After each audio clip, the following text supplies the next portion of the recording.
অনা অসমীয়াজনে গম পায় আৰু ভেটাৰ গুজ দিলীপ শইকীয়াই কিন্তু গম নাপায়। সকলোকে অন্য এটা ভিডিঅ'লৈ স্বাগতম জনাইছোঁ। আপোনালোকে গম পাই আছে গুৱাহাটীত এতিয়া উত্তপ্ত পৰিস্থিতি চেৰাপভাটি, আৰু সেই চেৰাপভাটিৰ পৰা এটাই আশা কৰোঁ যাতে অন্যলৈ বিয়পি নপৰে। আৰু যি বিহাৰীৰ ভয়ত আমাৰ বিহাৰ পাৰ হ'বলৈ ভয় লাগে, সেই বিহাৰীৰে কি কৰিছে, এজন সাংবাদিকক মাৰধৰ কৰিছে।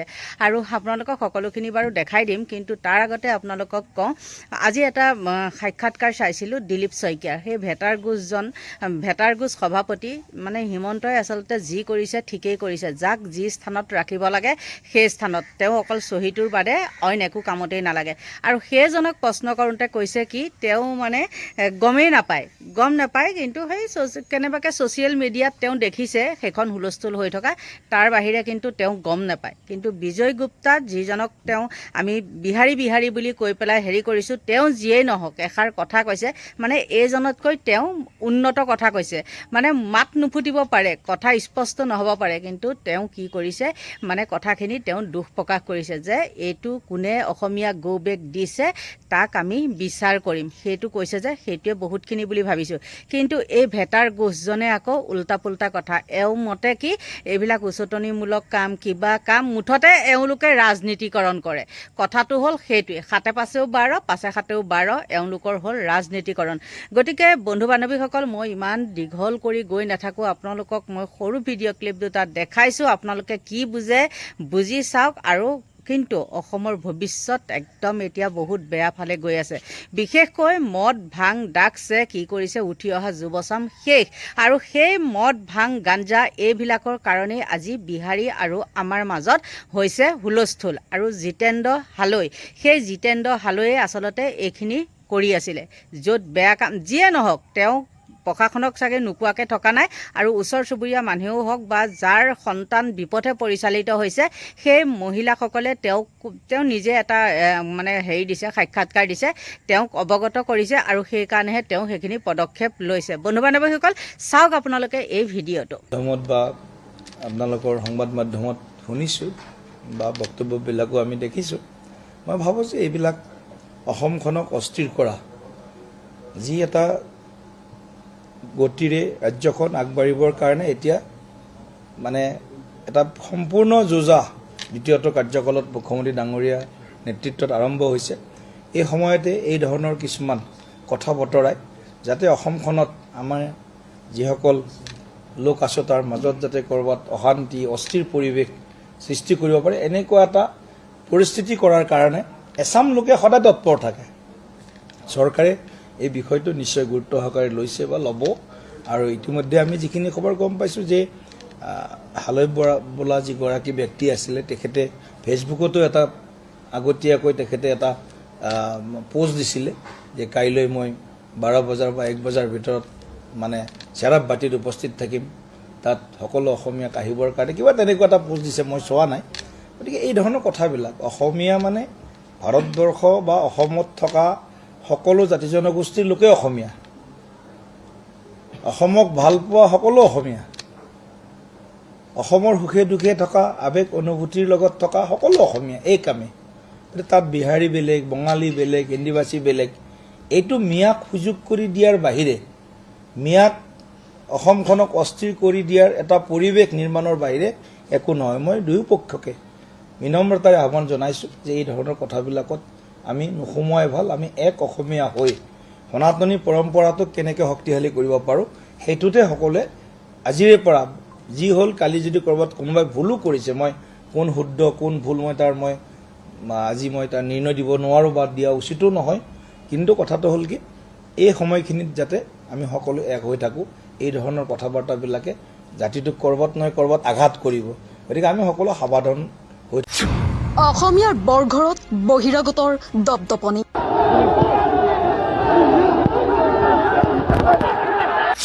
কাৰ্বি আংলঙৰ পাছত গুৱাহাটীতো শুনা গ'ল অসমীয়া গৌবেগ ধ্বনি।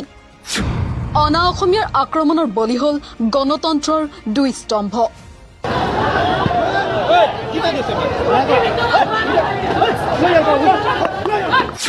এলেকাটোত ভাং আৰু ড্ৰাগছৰ ৰমৰমীয়া বেহা উন্মোচন কৰিবলৈ যোৱা সাংবাদিক হৃদয় আহমেদ আৰু প্ৰতিবাদকাৰী জিতেন্দ্ৰ হালৈ গুৰুলা গুৰুল প্ৰহাৰ অনা অসমীয়াৰ অতপালিৰ পৰা হাত সাৰিব নোৱাৰিলে খোদ আৰক্ষীয়েও নিষ্পালি দি হৈ আছে মধ্য গুৱাহাটীৰ বিজেপি বিধায়ক বিজয় কুমাৰ গুপ্তা দেওবাৰে গুৱাহাটীৰ আৰ্যনগৰৰ চাৰাবভাটিত দুপৰীয়া প্ৰায় 1 বজাত সংঘটিত হৈছিল এক অতি লজ্জাজনক ঘটনা য'ত জিতেন্দ্ৰ হালৈ নামৰ এগৰাকী ব্যক্তিয়ে এলেকাটোত বহুদিনৰ পৰা মুকলিকৈ চলি অহা ভাং আৰু ড্ৰাগছৰ ৰমৰমীয়া বেহাৰ বিৰুদ্ধে সৰব হৈ পিপলছ নৰ্থ ইষ্ট নামৰ এটি নিউজ পৰ্টেলৰ এগৰাকী সাংবাদিকক এই বাতৰি পৰিৱেশন কৰিবলৈ মাতে আৰু সেই অনুৰোধ মৰ্মেই সাংবাদিকগৰাকীয়ে ব্যক্তিগৰাকীৰ পৰা এলেকাটোত বহুদিনৰ পৰা চলি অহা ড্ৰাগছ আৰু ভাঙৰ অবৈধ বেহাক লৈ ভাষ্য গ্ৰহণ কৰি থকাৰ সময়তে একাংশ উদণ্ড যুৱকৰ দলে শ্লোগান দিবলৈ আৰম্ভ কৰে এই শ্লোগানত শুনিবলৈ পোৱা যায় অসমীয়া গৌবেকৰ ধ্বনি আচৰিত অসমৰ ভূমিতেই অসমীয়াকেই গৌবেক কোৱা হৈছে ইয়াতকৈ আৰু আচৰিত আৰু লজ্জাজনক ঘটনা আৰু কি হ'ব পাৰে উল্লেখ যে এই ঘটনা আৰু অধিক হিংসাত্মক হৈ পৰে যেতিয়া একাংশ উদণ্ড যুৱকৰ দলে জিতেন্দ্ৰ হালৈক আক্ৰমণ কৰে তেওঁক ৰাজপথত বগৰাই প্ৰহাৰ কৰা হয় আনকি বাতৰি সংগ্ৰহ কৰিবলৈ যোৱা সাংবাদিক হৃদয় আহমেদে যেতিয়া নিজৰ প্ৰাণ ৰক্ষাৰ্থে পলায়নৰ চেষ্টা কৰে তেতিয়া সাংবাদিকগৰাকীকো এদল উদণ্ড যুৱকে পিছফালৰ পৰা মূৰত আক্ৰমণ কৰে সাংবাদিকগৰাকীক মূৰত ঘুচিয়াই সাংবাদিকগৰাকীয়ে পৰিধান কৰা চাৰ্ট তেজেৰে লুতুৰি পুতুৰি কৰি পেলোৱা হয় সাংবাদিকগৰাকীৰ সতীৰ্থ ভিডিঅ' জাৰ্নেলিষ্টৰ ওপৰতো প্ৰহাৰ কৰা হয় আনকি পৰিস্থিতি নিয়ন্ত্ৰণ কৰিবলৈ চেষ্টা কৰা আৰক্ষী এগৰাকীৰ ওপৰতো আক্ৰমণ কৰে এই অনা অসমীয়া উদণ্ড যুৱকৰ দলটোৱে উল্লেখ যে এই উক্ত ঘটনাৰ পাছত এগৰাকী খিলঞ্জীয়া ব্যক্তিক আৰু গণতন্ত্ৰৰ দুই মূলস্তম্ভ আৰক্ষী প্ৰশাসন আৰু সাংবাদিকৰ ওপৰত হোৱা আক্ৰমণক তীব্ৰ গৰিহণা দিয়ে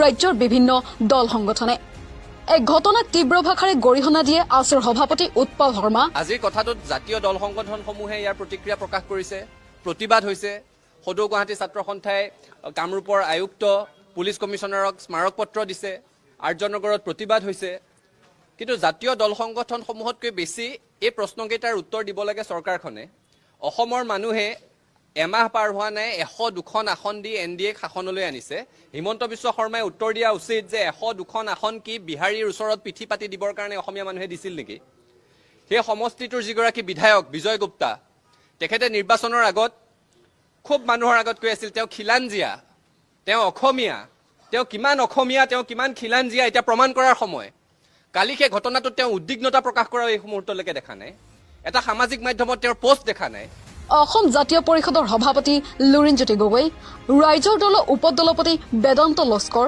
আজি খিলঞ্জীয়া মানুহক গুৱাহাটী চাৰাবভাটিত খিলঞ্জীয়াৰ মুখ্যমন্ত্ৰী বুলি দাবী কৰা হিমন্ত বিশ্ব শৰ্মা চৰকাৰৰ দিনত অসমীয়া গৌবেক ধ্বনি দিছে আৰু গণতন্ত্ৰৰ চতুৰ্থ স্তম্ভ সাংবাদিকে সংবাদ পৰিৱেশন কৰিবলৈ যোৱাৰ অৱস্থাত অনা অসমীয়াই সাংবাদিকক গুলকৈ পিটন দি মূৰ ফাটাই দিছে এতিয়া মই হিমন্তক সুধিব খুজিছো হিমন্ত বিশ্ব শৰ্মা আপুনি খিলঞ্জীয়াৰ মুখ্যমন্ত্ৰী বুলি দাবী কৰে আৰু আপুনি মিয়া বুলি মুছলমান মানুহ দেখিলে অভিযোগত বা অপৰাধত জড়িত মানুহক আপুনি গুলিয়াই আজি আপোনালৈ আমাৰ প্ৰশ্ন যিসকল দুৰ্বৃত্তই যিসকল অপৰাধীয়ে গণতন্ত্ৰৰ চতুৰ্থ স্তম্ভ সাংবাদিকৰ ওপৰত যি আক্ৰমণ কৰিলে অসমীয়া গৌবেক ধ্বনি দিলে সেইসকলৰ ওপৰত আপুনি এনকাউণ্টাৰ কৰিবনে অসম কৃষক মুক্তি সংগ্ৰাম সমিতিৰ সাধাৰণ সম্পাদক বিদ্যুৎ শইকীয়া ৰাজধানী গুৱাহাটীৰ মাজমজিয়াত দিন দুপৰতে এজন অসমীয়া যুৱকক পৰ্টেলৰ সাংবাদিকক বিহাৰী আক্ৰমণ কৰিছে এই গোটেই ঘটনাবিলাক আচলতে বিজেপিৰ পৃষ্ঠপোষকতাতে সংঘটিত হৈ আছে আৰু এই ঘটনাবিলাকে এটা ভয়াৱহ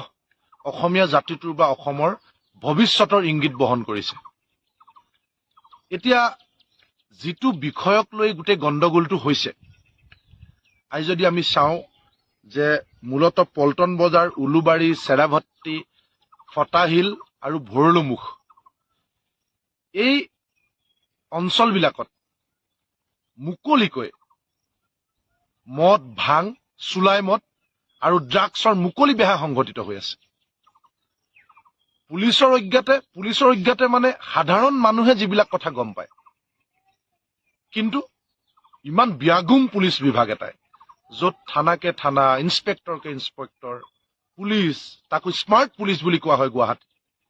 এই পুলিচ প্ৰশাসনৰ সন্মুখতে পুলিচ প্ৰশাসনে কিন্তু বোলে গম নাপায়, কিন্তু সাধাৰণ মানুহে গম পায়, পৰ্টেলৰ সাংবাদিকে গম পায়, পুলিচ প্ৰশাসনে গম নাপায়।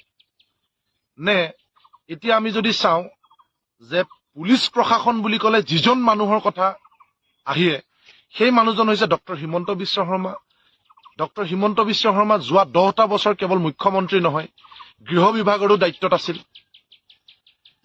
আচলতে তেখেতৰ জ্ঞাতে পুলিচ প্ৰশাসনৰ জৰিয়তে এই মদ, ভাং, ড্ৰাগছৰ বেপাৰৰ ধন তাৰ অংশ মুখ্যমন্ত্ৰী ডাঙৰীয়াই লাভ কৰে নেকি? অসমীয়া যুৱ মঞ্চৰ আগাছ শইকীয়া,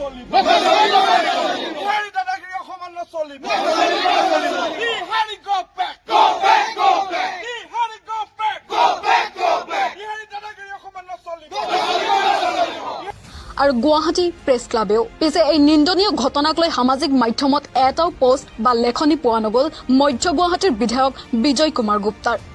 তদুপৰি ভুক্তভোগী সাংবাদিকগৰাকীয়ে গোচৰ ৰুজু কৰাৰ পাছতো এতিয়ালৈকেও কোনো এগৰাকী আক্ৰমণকাৰীক গ্ৰেপ্তাৰ কৰিবলৈ সক্ষম হোৱা নাই গুৱাহাটীৰ আৰক্ষী প্ৰশাসনে।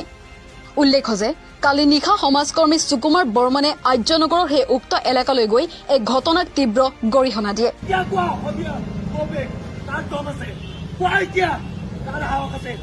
সকলোকে কৈছো, যোনে আমাৰ মানুহক মাৰিছে কিন্তু এটা কুমাৰ কিন্তু হিচাপ লোৱা হ'ব। এই কথাটো যদি নাজানে, কোনো নাজানে অসমীয়া গগৈক দি দিলে ইয়াতে। তোমালোকে দেখিছিলা নেকি? আছিলা দিনত? ইয়াতে দিনত আছিলা নেকি? কাম কৰা মানুহ আচ্ছা, অসমীয়া গৌবেক কোনে দিলে? আছামি গৌবেক বুলি কৈছে গম নাপায়। গুণ্ডাবি ঠিক হৈ যাব। নতুন গুণ্ডা ওলাইছে ইয়াতে। চাওক, অতিকৈ দুৰ্ভাগ্যজনক কথা। এইখন অসমত আমাৰ স্পষ্ট কথা, থলুৱা খিলঞ্জীয়া মানুহৰ দপদপনি থাকিব লাগিব। এইখন অসমত থলুৱা খিলঞ্জীয়া মানুহৰ প্ৰভুত্ব বিস্তাৰ হ'ব লাগিব। এইখন অসমত কোনোবা বহিৰাগতই যদি অসমীয়া গৌবেক দিয়ে, অসম গৌবেক দিয়ে, এই কথাটো আমি কিন্তু কোনো কাৰণতে মানি ল'ব নোৱাৰোঁ। এই যি ঘটনাটো, এই ঘটনাৰ মূল কেন্দ্ৰবিন্দু হ'ল আপোনাৰ পিছফালে থকা এই দোকানখন, য'ত নিচাজাতীয় দ্ৰব্য তেওঁলোকে আজি বহুত বছৰ ধৰি তেওঁলোকে বিক্ৰী কৰি আপোনাৰ ঠিক। আমি কিন্তু হাতত আৰু বিক্ৰী ৰখা নাই, আছে হেংদাং লোৱা নাই, ল'লে হেংদাং ৰক্ষা নাই। ঠিক আজি ইয়াৰ